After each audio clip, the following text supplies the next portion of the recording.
কিন্তু বড় আশ্চর্যের বিষয় হলো রুহের কথাটা বলে না পারলাম না।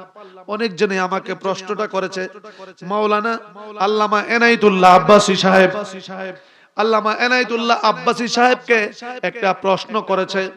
প্রশ্নটা হলো যে মানুষ যখন ঘুমায়, ঘুমের ঘরে তো বহু দূরে বিভিন্ন জায়গায় চলে যায়, তখন রুহটা কই থাকে? রুহটা কি ভিতরে থাকে না চলে যায়? উনি ফট করে বলে ফেললেন যে চলে যায়। তখন আমি মনে করছি উনি আসলেই আল্লামা এনায়েতুল্লাহ আব্বাসী ভালো আলেম, কিন্তু সবাই তো সবকিছু জানে না। তাহাকিকের অনেক সময় অনেকটা তাহাকিকের ত্রুটি থাকে। যে যে বিষয় গবেষণা না থাকলে যে যত বড় জাননেওয়ালা হোক না কেন ভুল হতেই পারে। মানুষ যখন তার ভুল হতেই পারে।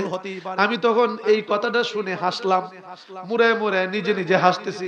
পরে দেখলাম অনেকে আমাকে এই প্রশ্নটা করলো যে হুজুর মাওলানা এনায়েতুল্লাহ আব্বাসী সাহেব ওনাকে প্রশ্ন করছে মাহফিলের মধ্যে যে ঘুমের মধ্যে যদি মানুষ বিভিন্ন জায়গায় চলে যায়, ওই জায়গায় তখন রুহটা কই থাকে?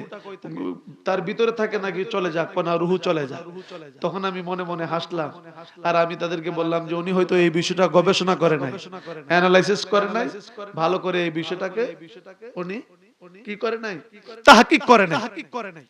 কারণ উনি এই কথাটা বলা ঠিক হয় না যে মরলে যদি ঘুমাইলে যদি সৌদি আরব জায়গা আর রুহু যদি সৌদি আরবের জায়গা, তো এই সমত একটা মানুষ, উনি আবার এই কথা কইছে যখন যখন ধাক্কা দেয় সাথে সাথে ওই মানুষটা আবার রুহুটা চলে আসে। এই কথাটা ওনার তাহকিকের ভুল ছিল, কারণ তাহকিকটা সঠিক হয় নাই। কেন? কারণ সে যখন ঘুমে সৌদি আরব গেছে গা, শ্বাস কিন্তু টিহি টানতাছে, কথা কয় না। হ্যাঁ কেউ মেয়ারা সবাই কথা কন না কেন? শ্বাস টানতেছে না, হে ঘুমায় কিন্তু ওই লন্ডন, ফ্রান্স, জার্মান, অথবা সাঁতার কাটতেছে, অথবা মাছ মারতেছে, অথবা আরেক জায়গায় ওয়াশ করতেছে, কিন্তু এদিকে কিন্তু শ্বাস টানতেছে। তো শ্বাস যদি টানে তাহলে রুহ কি আছে না নাই? তাহলে উনার গবেষণায় ভুল না, তাহকিকের ভুল, তাহকিকের ত্রুটি ছিল। ভালো করে বিষয়টা হয়তো উনি তাহকিক করেন। কেন? কারণ একটা মানুষের তিনটা রুহ, মূল যে রুহটা, এই রুহটার নাম হচ্ছে, একটা হচ্ছে রুহে আমিন, রুহে ইনসান, আর রুহে আমিন, রুহে ইনসান, রুহে মুকিম। রুহে ইনসান যেটা, এটা ঘোরাঘুরি করে, সুবহানাল্লাহ, এটা সায়ের করে, ভ্রমণ করে। আমার এই কথাটা তো সারা দেশে যাইবো না, মিডিয়া পাঠাবো না। রুহে ইনসান যেটা, এটা ভ্রমণ করে, তার কাজ হলো ভ্রমণ করা, সায়ের করা। আর রুহে মুকিম যেটা, এটা হয়তো ইল্লিনে না হইলো সিজ্জিনে, হয়তো শান্তি অশান্তির জায়গায়, অর্থাৎ মাবুদের দরবারে চলে যায়, যেটা আজরাইলে কবজ করে। সুবহানাল্লাহ বলুন।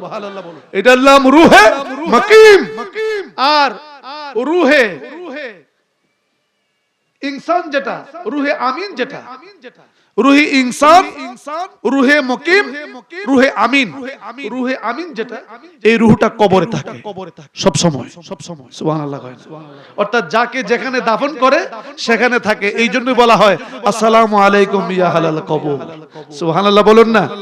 তো রুহ যদি একটা না থাকে তাহলে সালাম দিলে উত্তর দিব কাটা? খাইলা ময়দানে কি সালাম দেওয়া হয় নাকি? তো আরেকটা জায়গা মাহবুদের দরবারে নাকি হিডা উত্তর দেয়, অর্থাৎ কবর আসসালামু আলাইকুম ইয়া আহলাল কবর, হে কবরবাসী তোমাকে কি সালাম, তোমাদের কি সালাম, সুবহানাল্লাহ বলুন না। তখন আমি বুঝতে পেরেছি, আমাকে কইলো যে হুজুর যে এনায়েতুল্লাহ আব্বাসী সাহেব যে কথাটা বললো যে স্বপ্নে যুগে মানুষ বিভিন্ন জায়গায় চলে যায়, রুহু বলে চলে যায়, রুহু বলে ভিতরে থাকে না, ডাক দিলে বলে রুহু ভিতরে আয়। আমি বললাম যে না, এটা ওনার তো তাহকিক সঠিক হয় নাই, সঠিকভাবে গবেষণা করে নাই। রুহু জাগাতেই থাকে, ওই রুহুটা যেটা ভ্রমণ করে এটা হচ্ছে রুহে ইনসান, সুবহানাল্লাহ বলেন। আর যেটা কবরে থাকে এটা হচ্ছে রুহে আমিন। আর রুহে মুকিম যেটা আমার মাবুদের দরবারে আজরাইল কর্তৃক কবজ করা হয়। বলে করে বলুন আল্লাহু আকবার। এই তিনটা ফালা আমাদের আসেনি, একদিন না একদিন হবে নি, কথা কয় না, হবে নি। তো মরার আগে মইরা যাও, মরার আগে মইরা যাও। কেমনে মরবা? মুরাকাবা।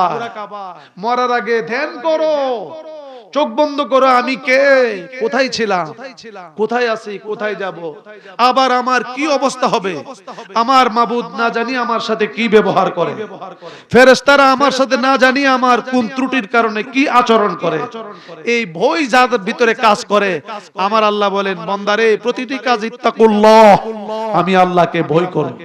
যিনি সদা সর্বদাই প্রতিটি কাজে মাবুদকে ভয় করে তার কবরে আযাব হয় না, বলুন না সুবহানাল্লাহ।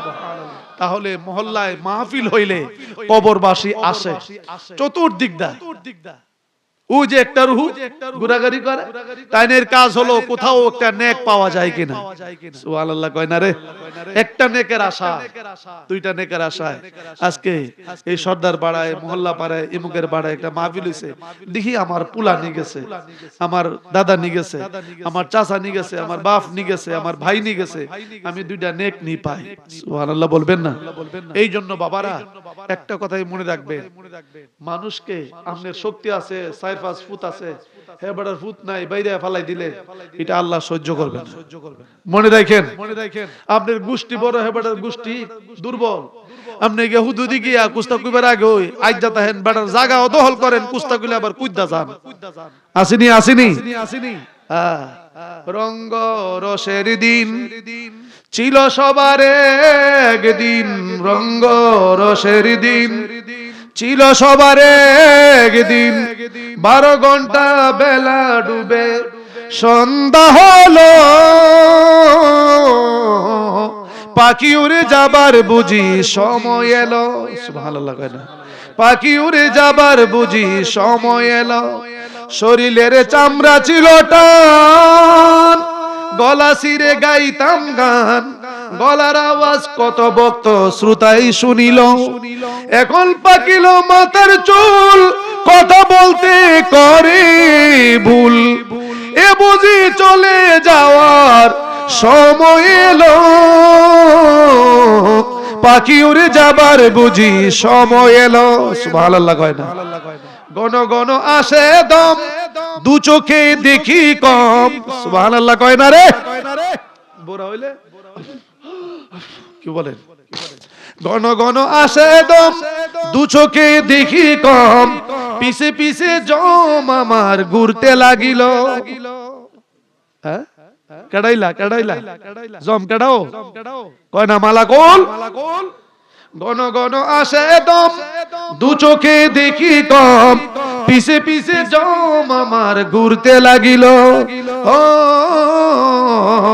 পিছে পিছে জম বেটা ঘুরতে লাগিল, এখন খাটু হলো দুটি বউ, হিনু হলো সর্বগাঁও, এ বুঝি চলে যাওয়ার ডাক এলো, পাখি উড়ে যাবার বুঝি সময় এলো। বলুন পাখি উড়ে যাবার বুঝি সময়, আহা পাখি উড়ে যাবার বুঝি শেষ। শুইলে মনে করতে হবে আজ রাত আমার জন্য শেষ, দিন হলে মনে করতে হবে আজ দিনটাই যদি শেষ হয়ে যায়, আমি যদি নামাজি না হয় তাহলে আমি বেনামাজি হিসাবে পরিচিত, বেরোজগার হিসাবে পরিচিত। এই যে দলা করলাম কার লাগি করলাম? নাই রে, কেউ নাই। দেখেন কই কই গেল মা, কই গেল বাবা, কই গেল চাচা, কই গেল চাচি, এরাও তো একদিন নিজের সংসারের জন্য কত কিছু করেছে, আজকে মাটির সাথে মিশে গেল, অস্তিত্ব নাই। সুবহানাল্লাহ কয় না?